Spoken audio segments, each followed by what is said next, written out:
Good morning friends. आपका स्वागत है हमारे YouTube channel learning point with Abhishek में।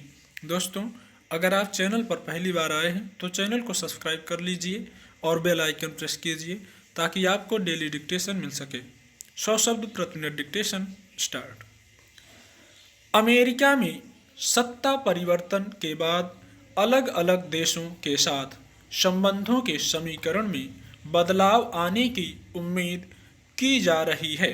इस क्रम में पाकिस्तान में भी यह अपेक्षा थी कि जो बाइडेन के राष्ट्रपति बनने के बाद पिछले कुछ सालों के दौरान अमेरिका से ठंडे पड़ते रिश्ते को संभालने का क्रम फिर शुरू होगा, लेकिन जाहिर है इस तरह की पहलकदमी और उसके नतीजे इस बात पर निर्भर करते हैं कि दोनों देशों के भीतर अहम मसलों पर क्या रुख अपनाया जाता है और उसकी अहमियत कूटनीतिक मोर्चे पर कितनी होगी।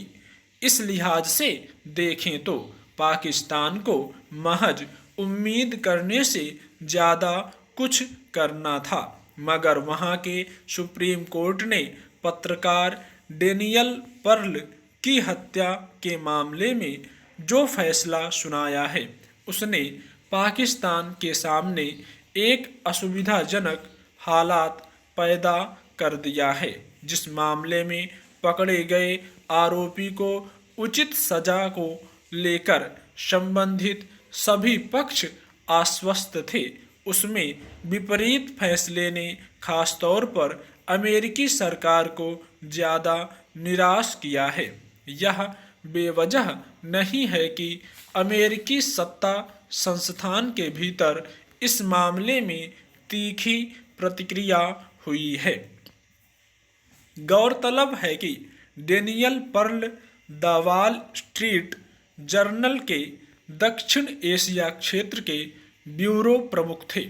सन 2002 में जब वे पाकिस्तान की खुफिया एजेंसी ISI और आतंकी संगठन अल कायदा के बीच साठगांठ पर केंद्रित खबर पर काम कर रहे थे, तब उनका अपहरण कर लिया गया और बाद में उनकी हत्या की बात सामने आई।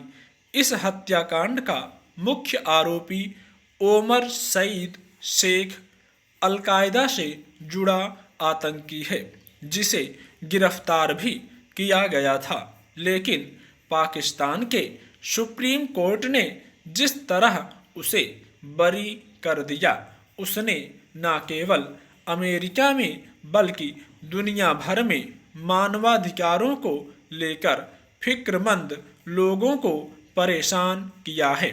स्वाभाविक ही अमेरिका की ओर से यह तीखा बयान सामने आया है कि पाकिस्तान के सुप्रीम कोर्ट द्वारा डेनियल पर्ल के हत्यारे को रिहा करने के फैसले की अमेरिका निंदा करता है।